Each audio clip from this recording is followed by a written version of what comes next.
Adding AI technologies as a component of a design assignment. Peggy Bloomer, Assistant Professor, Art and Design, Central Connecticut State University. Students, like teachers, are curious about using AI and asking the same questions that this panel seeks to explore about the benefits and disadvantages of using it in assignments. To explore its potential and limitations, I am adding an AI component to several assignments in my 2 Fall Foundations of Design classes, including one on using internet keywords to create and self-portrait, and the final project. The final summative assignment tasks students to find a contemporary designer that relates to their personal concept of identity, race, ethnicity, gender, or neurodiversity, and develop an annotated bibliography of at least 5 references, prepare a pre-recorded narrated 6-minute presentation about the designer that articulates the designer's use of the elements and principles of design in their work, and create an original design project based on that articulation of the designer's style with approved software. This semester, students will also use AI to write a prompt and orchestrate an AI version of their original project. I am anticipating that the 2 versions will have very different outcomes, and that the comparison between the 2 versions will highlight the issues in the role of human creativity and critical thinking presented by AI in the classroom. To record students' reactions, a post-assignment survey with open and closed questions will track the ease and difficulties of creating a directed project with AI. I believe that this evaluation of the assignment will yield, at the least, interesting information about the potential benefits and disadvantages of using AI in the classroom. Because the concerns remind me of the reactions against photography as mechanical reproduction and how we now accept these works as art, I have created several assignments that use artificial intelligence in my courses this year. The results, reactions, and graphical and artistic limitations of using text and text-to-image bots have underscored Benjamin's political critique of the embedding of these artifacts into the public spheres. Yet, reviewing these assignments, the reactions of students, and the way that the AI artifacts get integrated into work demonstrate that AI is a tool in the design process and does not replace the authenticity of human work. While the teaching staff at CCSU believes that technology is a tool of design practice, there is no doubt that as technology changes, the tech geist of society is strongly influenced in many ways. Key among these are the tools we use and the evolution of trends and jobs in graphic design. According to AIGA, to remain competitive, designers are being asked to anticipate, adapt, upskill, reskill, and be even more creative and bold while also productive and fast. The skills from designers have shifted from a print-focused deliverables to design for human-centric activities that includes more research and strategic planning. Designers feel a need to learn more about new technologies such as AI and AR, motion graphics, and incorporate data into the design practice. Digital literacy is so important to design practice that it is actually built into the program learning outcomes. There is a particular emphasis on fake news and visual literacy. The class trip to the campus library, the creation of an annotated bibliography, and the development of qualitative and quantitative data projects combine to assist students in improving their information literacy. The program learning outcomes support student learning about processes, theories, and practices, supported by critical thinking and knowledge about information literacy. Here are 3 of the program learning outcomes that are relevant to my exploration, artificial intelligence, in the design workflow. Learning outcome 1 supports a design foundation for visual aesthetics. Students apply design theory and processes from an aesthetic perspective. Students will have demonstrated a familiarity and working knowledge of the different theories and philosophies of graphic information design in the development, execution, and subsequent presentation of written materials and design projects. The evaluative instrument is the review and grading by instructors of written materials and related projects. This is an evaluation of the student's foundational design skill sets, competence, and facility with the basic tools and principles of design. Learning outcome number 2. Think critically and use design vocabulary appropriately. Students apply critical thinking to create, organize, and evaluate a graphic information design portfolio and are able to use design vocabulary appropriately and accurately. Students will be conversant with the basic principles and premises of graphic and information design. This becomes clear in presentations, critiques, discussions, and the grading of visual media projects in the classroom, and as required in midterm, term, and final projects. This is an evaluation of students' skill set. Learning outcome 4, design for print media. Students apply their creative problem-solving and technical skills toward the production of effective design solutions for print. Student work provides evidence of the ability to effectively organize, interpret, synthesize, evaluate, and produce knowledgeable and successful projects in print media that will situate them within the framework of contemporary graphic information design. Evaluations are made in critiques and presentations by both university instructors and guest professionals, as well as in digital media tests. One of the ways that I approach digital and information literacy in my design classes is to have students think about data and how that can be represented.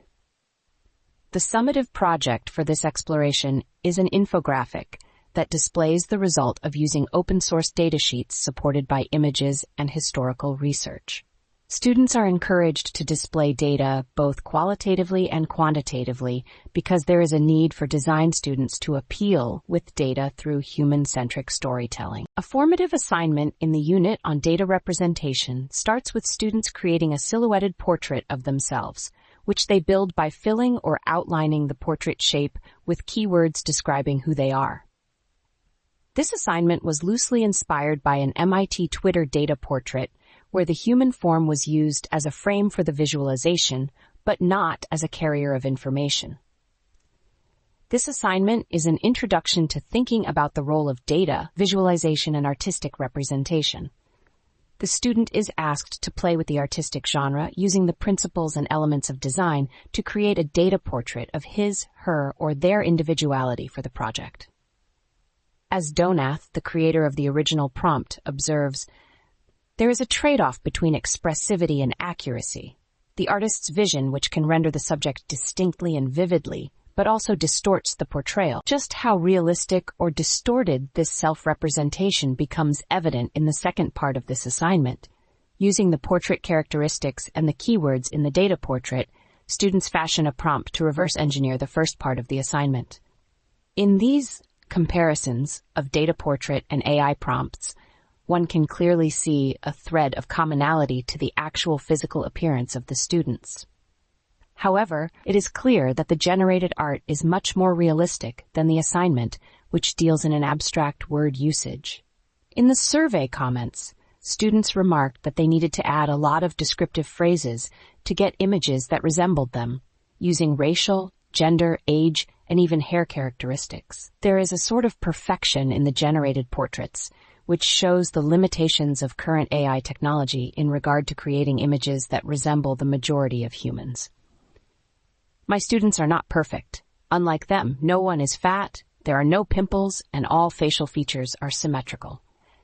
Even when one asks for imperfections, the results are. These representations lack the flawed and unique characters of the actual students. They remain stereotypes, not individual. In general, the class used gencraft.com and Stable Diffusion because it allowed the generation of 10 free images a day with the use of the general features including style and aspect ratio. The majority of students had not used any AI text-to-image generator, although many students had previously used the site https:/thispersondoesnotexist.com, which is a random face generator that selects images based on drop-downs that includes gender, age, and ethnicity. Some students had used various beta versions of DALL-E and had tokens left to use for class projects.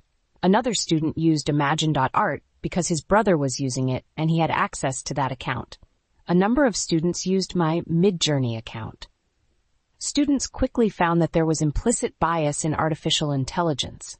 To get images that reflected who they were, they need to be very specific about race, gender, and facial hair. Another assignment that generates word prompts with a visual representation is the creation of UX personas. In this assignment, students created stereotypical users with imaginary names, characteristics, goals, and pain points. The first version of these personas used illustrations or royalty-free images to give shape to the persona. Using the language that described each persona, students then created a prompt to generate photorealistic AI-generated characters. Once again, there is a clear relationship between the two versions. One can notice that the background tends to be richer in the generated versions. Students played with styles, and as noted in the comments, they often had trouble with hands. During the second week of using AI, I would frequently walk into class and find students using their daily quota, creating images on many topics. They quickly found ways to deal with these limitations, such as crafting better prompts and editing results in a photo editing program such as Photoshop. As we started creating simple one-page responsive web pages, several students generated images instead of seeking royalty-free images. Inspired by their interest, I asked the class to create a version of a poem about Halloween from a provided list and to add a royalty-free image. I then asked them to duplicate the page and generate an image as similar as possible for the new page. Several of these results are shown here. These results are very successful, and students created images that enhance their topics well. This suggests that generated images can be integrated into a design flow. The last assignment where I had students generate images was the final project for the Design Foundation class. In this assignment, students found a contemporary designer who relates to their concept of identity, race, ethnicity, gender, or neurodiversity. They then research and develop an annotated bibliography of at least 5 scholarly references and prepare a pre-recorded narrated 6-minute Pechakucha presentation about their chosen designer's use of the elements and principles of design in their work. Next, each student creates an original design project employing the designer's style.